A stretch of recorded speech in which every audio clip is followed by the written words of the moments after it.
اعوذ باللہ من الشیطان الرجیم بسم اللہ الرحمن الرحیم وَلَوْ يُعَجِّلُ اللَّهُ لِلنَّاسِ الشَّرَّ اسْتِعْجَالَهُم بِالْخَيْرِ، اگر اللہ تعالیٰ لوگوں کے لیے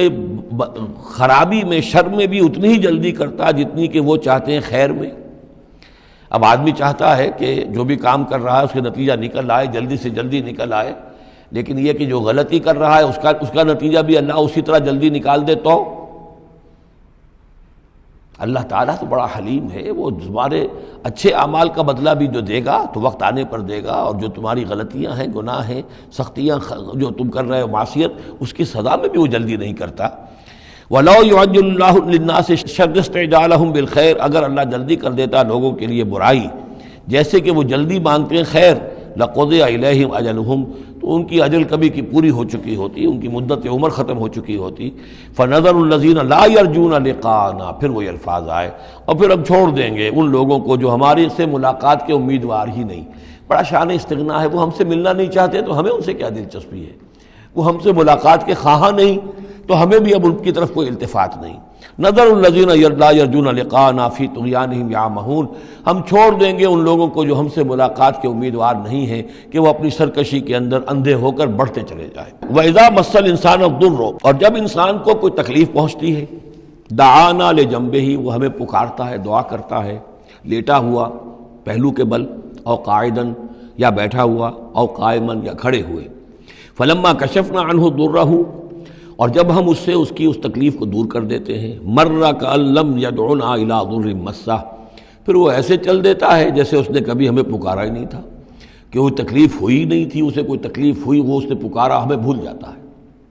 کذالک زین للمسرفین ما کانوا یعملون، اس طریقے سے مزین کر دیا گیا ہے ان حد سے بڑھنے والوں کے لیے، بے باک لوگوں کے لیے، ان کے اعمال کو، یعنی ڈھٹائی ان کے اندر اتنی ہو گئی ہے، ذرا تکلیف ہم دے دیں تو ہمیں گڑ گڑا کر جو ہے دعائیں مانگ کر وہ جو ہے اپنی پوری رات گزار دیں گے، اور جب وہ تکلیف رفع ہو جائے تو ایسے بھول جائیں گے ہمیں جیسے ہمیں جانتے ہی نہیں۔ وَلَقَدْ أَهْلَكْنَا الْقُرُونَ مِن قَبْلِكُمْ، اور ہم نے تم سے پہلے بھی بہت سی نسلوں کو اور قوموں کو ہلاک کیا، لما ظلموا، جب انہوں نے گناہ کی روش اختیار کی، ظلم کا رویہ اختیار کیا، وَجَاءَتْهُمْ رُسُلُهُمْ بِالْبَيِّنَاتِ، اور ان کے پاس بھی آئے تھے ان کے رسول بینات لے کر، واضح تعلیمات لے کر، وَمَا كَانُوا لِيُؤْمِنُوا، لیکن وہ نہیں تھے ایمان لانے والے، كَذَلِكَ نَجْزِي الْقَوْمَ الْمُجْرِمِينَ، اسی طرح ہم بدلہ دیا کرتے ہیں مجرم لوگوں کو۔ ثُمَّ جَعَلْنَاكُمْ خَلَائِفَ فِي الْأَرْضِ مِن بَعْدِهِمْ، پھر ان کے بعد ہم نے تمہیں زمین میں ان کا جانشین بنا دیا، لِنَنظُرَ كَيْفَ تَعْمَلُونَ، تاکہ ہم دیکھیں کہ تم کیا کرتے ہو۔ یعنی یہ کہ یہ زندگی جو ہے دنیا کی انفرادی سطح پر بھی ہر شخص جو ہے،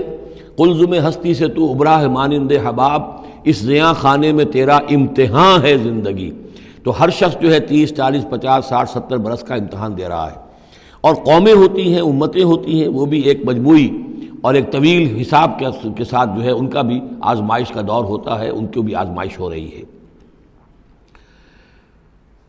ثم جعلناکم خلائف فی الارض من بعدہم لننظر کیف تعملون واذا تتلی علیہم آیاتنا بینات، اور جب ان کو پڑھ کر سنائی جاتی ہیں ہماری روشن آیات، قال الذین لا یرجون لقاءنا، پھر وہی لفظ آ گیا، کہتے ہیں وہ لوگ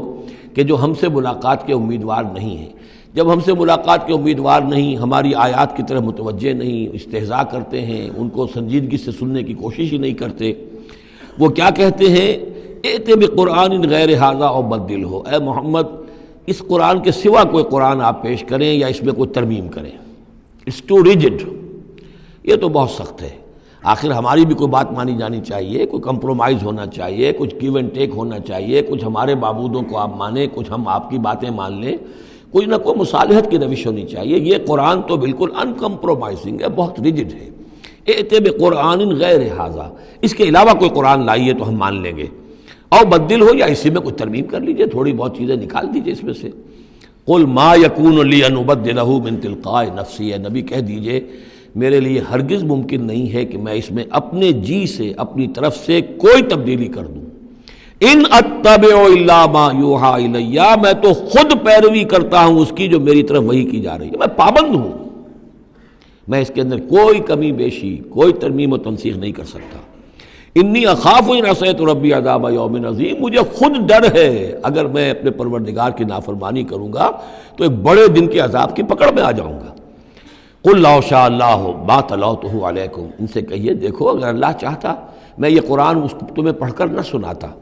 ولا ادراکم بہ، نہ میں یہ تم تک پہنچاتا، تمہیں واقف کراتا اس سے،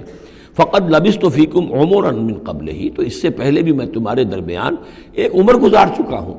40 برس تمہارے مابین رہا ہوں، میں نہ کوئی شاعر تھا، نہ ساحر تھا، نہ میں نے کہیں کوئی مراقبے سیکھے، نہ کہیں کہانت جا کر سیکھی، میں نے کہیں بھی میری اس طرح کی کوئی دلچسپی رہی ہے تمہارے علم میں ہے، کہیں میں نے کوئی مشق کی ہو؟ اگر کوئی شخص ادیب بننا چاہتا ہے تو بہرحال کوئی مشق کرتا ہے، کوئی شعر کہنا چاہتا ہے تو مشق کرتا ہے، پھر رفتہ رفتہ منجھ جاتا ہے، اس کی صلاحیتیں نکھر جاتی ہیں۔ تم نے میرے پوری 40 برس کی زندگی میں کوئی ایسی شے دیکھی؟ قد لبثت فیکم عمرا من قبلہ، اس سے پہلے میں تمہارے درمیان ایک عمر گزار چکا ہوں، فافلا تعقلون، تو کیا عقل سے کام نہیں لیتے؟ فمن اظلم ممن افترى علی اللہ کذبا، تو کون بڑھ کر ظالم ہوگا اس سے جس نے اللہ کی طرف جھوٹ بات منسوب کی؟ یعنی اگر یہ قرآن جو میرے پاس آ رہا ہے اللہ کی طرف سے نہیں ہے اور میں گھڑ کر پیش کر رہا ہوں تو مجھ سے بڑھ کر ظالم کوئی نہیں، مجھ سے بڑا گناہ گار کوئی نہیں۔ لیکن دوسری طرف اوکذب بآیاتہ، اور اگر یہ واقعتاً اس کی آیات ہے تو جو ان کو جھٹلا دے گا اس سے بڑا ظالم کوئی نہیں۔ تو یہ دونوں چیزیں جو ہیں برابر کی چوٹ اب آ گئی ہیں، اب ہر شخص کو دیکھنا ہے کہ وہ کیا روش اختیار کر رہا ہے۔ انہ لا یفلح المجرمون، یقیناً مجرم لوگ جو ہیں وہ فلاح نہیں پایا کرتے۔ صدق اللہ العظیم۔